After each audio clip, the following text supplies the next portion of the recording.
Muy buenas tardes. Muchas gracias por haberme invitado. Empiezo presentándome. Mi nombre completo es Santiago Pérez Rocha León. Siempre me gusta decir mi segundo apellido. Mi madre se queja de que en los créditos nunca me dejan ponerlo. Entonces hoy trato de decirlo. De lo que les quiero hablar es cómo empecé yo en la industria cinematográfica y cómo pasando de ser estudiante, honestamente siento que no me tardé mucho en avanzar en mi carrera. Todo actualmente gira muchísimo alrededor de la tecnología. Tenemos la suerte de que tenemos herramientas a nuestro alcance que antes eran imposibles. Y especialmente para el cine y para la creación de contenidos, esto tiene muchísima importancia, porque antes para aprender a editar, para poder trabajar en postproducción, para poder hacer contenidos, necesitabas tener un laboratorio, necesitabas tener mucho dinero, o tener la suerte de haber empezado desde muy joven jalando cables y que fueras subiendo de puestos y posteriormente te dejaran tocar esos equipos que eran ridículamente costosos. Estamos hablando que antes una sala de edición, un Avid, costaba alrededor de $50,000. Eso era algo que nadie, no lo veías, o sea, era imposible el siquiera soñar cómo funcionaba. No podías bajar manuales de internet, no podías ver tutoriales en YouTube y entender cómo funcionaban. Esto parece que es algo tonto porque el día de hoy lo hacemos casi sin respirar. Estoy seguro que muchísimas veces les han puesto alguna tarea y en vez de tratar de leer un manual, nada más ponen en Google how to do it, ¿no? Y aprenden a hacerlo, ven un tutorial, descubren cómo hacer un rotoscopio, cómo hacer un green screen, cómo editar algún video, cómo poner en foco su cámara, cómo funciona la regla de los 3/4. Cualquier tontería que antes era conocimiento que se consideraba de un experto, hoy lo pueden tener ustedes al alcance de las manos si es que quieren. Y ahí es donde quiero hacer un poco de hincapié. Hoy vivimos en un reino de posibilidades gracias a estas herramientas, pero todo depende del hambre y de las ganas que se tenga de hacer eso.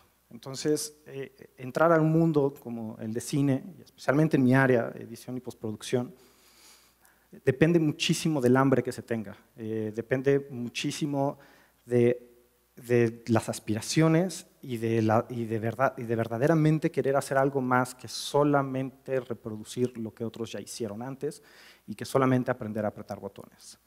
Cuando empecé a trabajar en cine, mis primeros acercamientos a la postproducción fueron toparme con muchas paredes, porque llegaba y quería yo hacer cosas distintas. En mi carrera nos dejaban filmar con cámaras de cine y eso era increíble en ese momento porque muy pocas carreras te permitían utilizar ese material que era ridículamente caro y nos dejaban ir a un laboratorio donde no te dejaban tocar el material ni hacer lo que tú querías con él. Ellos te decían cuál era el proceso que le iban a hacer, ellos te decían cómo te iban a hacer una corrección de color y esa era, that's the way of it. No podías modificar nada, tú querías terminar en HD porque sabías que el HD acababa de salir en ese entonces y no te dejaban hacerlo. Entonces, habías utilizado una cámara ridículamente cara y terminabas con un producto que parecía haber sido hecho con una cámara de celular, algo de muy baja calidad, pero esa era la manera en la que se hacía y ellos eran los expertos y no tenías por qué tú decirles cómo hacer las cosas y no tenías por qué enseñarles nada. Entonces, no te permitían cambiar eso. Pero la tecnología se los comió a ellos. A mí me gusta utilizar mucho este término. Sucedió algo muy fuerte en la industria que fue la democratización por la tecnología. Gracias a que las herramientas bajaron de costo, gracias a que en mi época y hoy, ahora más que nunca, todo el mundo tenía instalado en su computadora un Final Cut, que ya no tenías que haber pagado $50,000 para poder editar y podías sentarte en cualquier lugar a hacer un video. Podías aprender de cuestiones de postproducción metiéndote a internet y superar a lo que los técnicos sabían dentro de los laboratorios, los que se consideraban los expertos. Ellos se quedaron atrás. Y a mí eso fue lo que me abrió la puerta. Entonces, hoy creo, y creo que, además tristemente creo que esto es algo que venía sucediendo desde antes. O sea, la tecnología siempre ha llegado a cualquier campo profesional y democratiza las cosas. Porque lo que era muy complicado antes, ahora es más sencillo. y lo que necesitaba ser un experto y haber tenido años y años de experiencia, ahora lo puedes aprender en unos cuantos días o a lo mucho unos cuantos meses.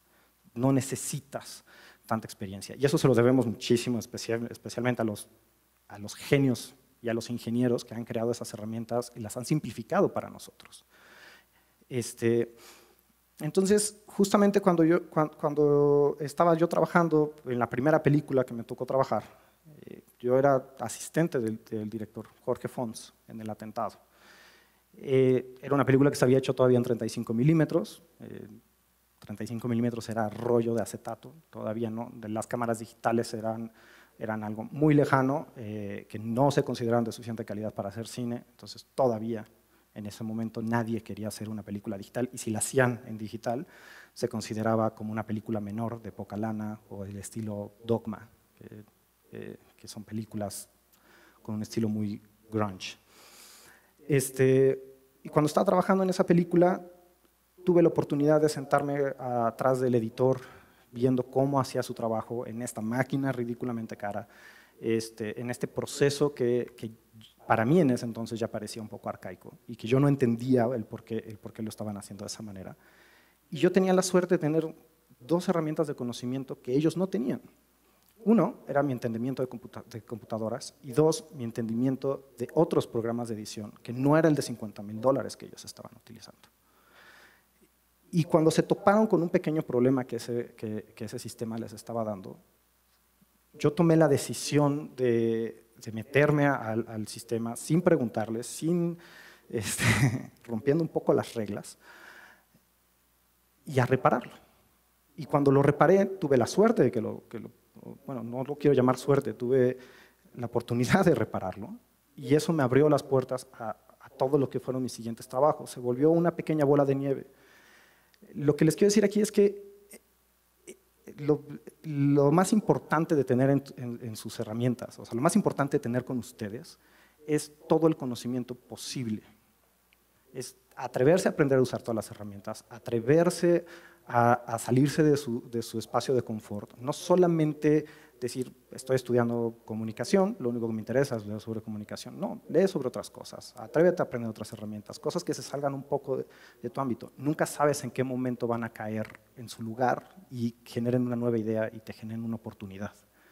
Porque las oportunidades solamente se dan cuando uno las toma y cuando uno está en el momento indicado, tanto intelectualmente como físicamente, para poderlas aprovechar. Para ir un poco más a fondo, ¿por qué les digo esto de salir de cosas de confort? Porque yo no solamente conocía, ellos están editando en Abyss, yo conocía muy bien Final Cut y Abyss, en ese momento eran como una guerra entre ellos dos, pero también conocía de programación. No me servía de nada, muchos me habían criticado en mi carrera que para qué había aprendido eso, un comunicólogo que quiera hacer cine, que sepa programación, era la cosa más inservible del mundo. Y en ese momento me ayudó porque pude llevar el proyecto de un programa, que era Abyss, que les estaba fallando, que costaba $50,000 y que los técnicos que los estaban soportando no les estaban ayudando a resolverlo, y pasarlo a un programa que costaba, bueno, en ese entonces costaba $1,000, pero yo lo tenía pirata, tristemente tengo que decir eso, estudiante. Que no lo justifico, pero eran así las cosas. Pasarlo a ese programa y resolverlo ahí. Entonces, yo lo que les quisiera transmitir, y lo que creo que deberían de buscar siempre es el estar aprendiendo nuevas herramientas, es el estar constantemente leyendo sobre nuevas tecnologías, si escuchan que sale algo en una feria de ciencia, interesarse al respecto de eso. Les quiero dejar una anécdota, de hecho, muy importante sobre eso, sobre ferias de ciencia. Hace muchos años, de hecho 10 años ya, un profesor de MIT sacó un doctorado sobre lo que le llamaba en ese momento Light Field Technology, Light Field Photography. En su momento el señor lo desarrolló únicamente para explicar cómo los fotones podían utilizarse para traquear y para entender una superficie. Él pensaba la utilidad para astronomía, para cuestiones industriales y para millones de otras cosas que no tenían nada que ver con cine. Pero hace 2 días, con esa misma tecnología que ese señor desarrolló hace 10 años, acaban de sacar una cámara que muy probablemente va a cambiar la industria cinematográfica por completo. Porque esta cámara lo que hace se llama Litro, si la quieren buscar, de hecho por favor búsquenla y aprendan sobre ella, es lo más revolucionario que ha salido en los últimos años, especialmente para cine.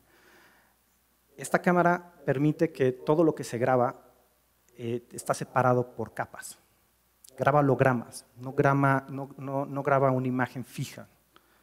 Gracias a que un entendimiento de un físico sobre cómo funcionan los fotones va a hacer que todas las películas que quieran hacer visual effects ahora en el futuro puedan separar todos los elementos de cualquier escena que hayan grabado sin necesidad de tener un green screen, sin necesidad de tener personas haciendo rotoscopeo y haciendo millones de cosas pequeñas y muy intrincadas. Va a cambiar por completo cómo se hacen las comunicaciones en la actualidad. Entonces, nunca sabemos de qué nos va a servir el conocimiento y nunca sabemos a dónde nos va a llevar. Lo importante y lo que les promuevo, especialmente ustedes que son estudiantes, es que nunca paren, que nunca se les quite el hambre, que nunca dejen de leer, que nunca dejen de investigar y nunca saben de qué les va a servir tener un truco tonto bajo la manga. Es todo.